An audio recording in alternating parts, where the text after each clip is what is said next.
Les États-Unis sont en train de nous donner une leçon incroyable. On observe le pays le plus puissant du monde, économiquement le plus puissant, qui est en train de défendre ses intérêts au centime près, au mépris de la coopération internationale. Cette déclaration, à la limite de guerre commerciale, que les États-Unis ont déclarée au monde entier, est une façon de nous réveiller. À la limite, nous devrions saluer le président Trump pour ce coup de fouet qu'il nous donne. J'ai envoyé la semaine, il y a quelques jours, au ministre des Finances, porter un message au président Tinubu pour la préparation de ce sommet. Et j'ai prié donc le grand frère Tinubu d'accepter que le Bénin et le Nigeria soient les pionniers du passage à un nouveau palier en termes d'intégration. Nous sommes de la CEDEAO, nous avons des textes extraordinaires concernant l'économie, concernant l'intégration, mais on n'a pas beaucoup bougé. Donc j'ai demandé au président Tinubu que le Bénin était prêt pour être un pionnier avec le Nigeria, pour passer une étape réelle, concrète d'une intégration économique. Pour finir, je voudrais dire et vous prendre à témoin, prendre toute la salle à témoin, prendre les citoyens du Nigeria, du Bénin à témoin, que le président Tinubu et moi, nous sommes d'accord pour que le Bénin et le Nigeria intègrent leur économie de manière effective. Nous sommes d'accord. Nous avons donné les consignes qu'il faut à nos divers collaborateurs. Et maintenant, je veux interpeller mes ministres, y compris celui qui est en train de faire la traduction. Celle qui est assise, mon ministre du Commerce, ceux qui sont dans la salle.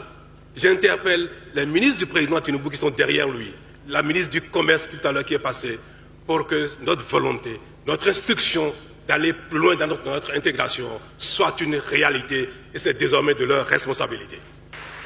Président Tinubu, il faudrait que vous et moi, que le Bénin et le Nigeria, qui sont deux pays siamois, du sud au nord, nous sommes exactement les mêmes. À tout point de vue, je voudrais que nous soyons les pionniers de cette nouvelle dynamique.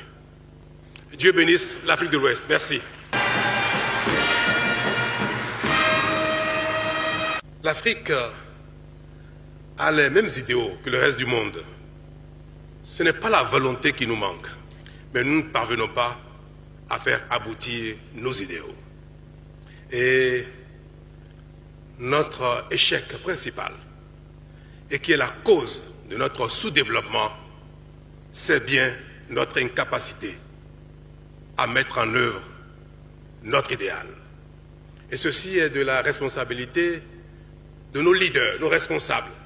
C'est de la responsabilité de nos collaborateurs, c'est-à-dire les ministres. C'est de la responsabilité des cadres de nos ministères. C'est de la responsabilité de notre administration globale.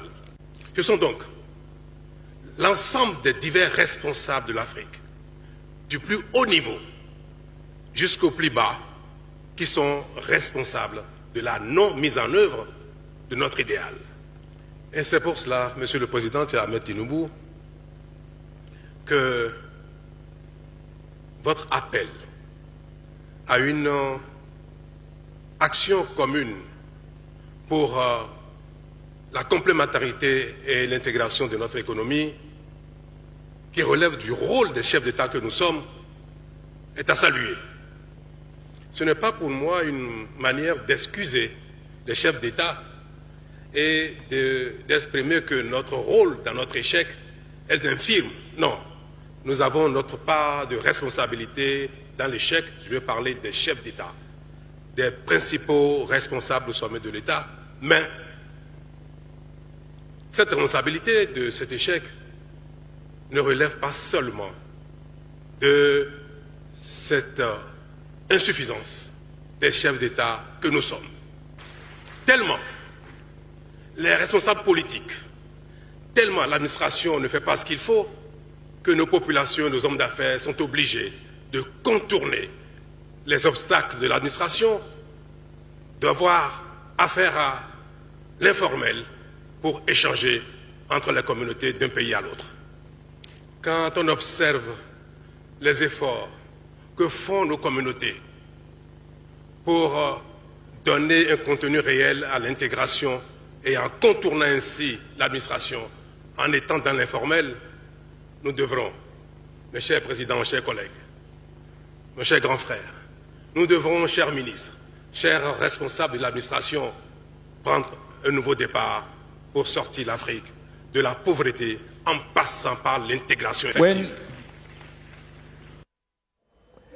Et cette déclaration forte du chef de l'État Patrice Talon à Abuja, le président Bola Tinubu et moi, nous nous sommes entendus pour conduire cette intégration économique forte de notre espace commun. Le chef de l'État prend ainsi à témoin le collège des autres présidents et autres décideurs présents à ce sommet. On l'écoute toujours au micro de Jérôme Hongbo et Mohamed Biya. Le monde entier, notamment les pays développés, les autres régions du monde, sont rentrés dans une phase de défiance de la coopération internationale.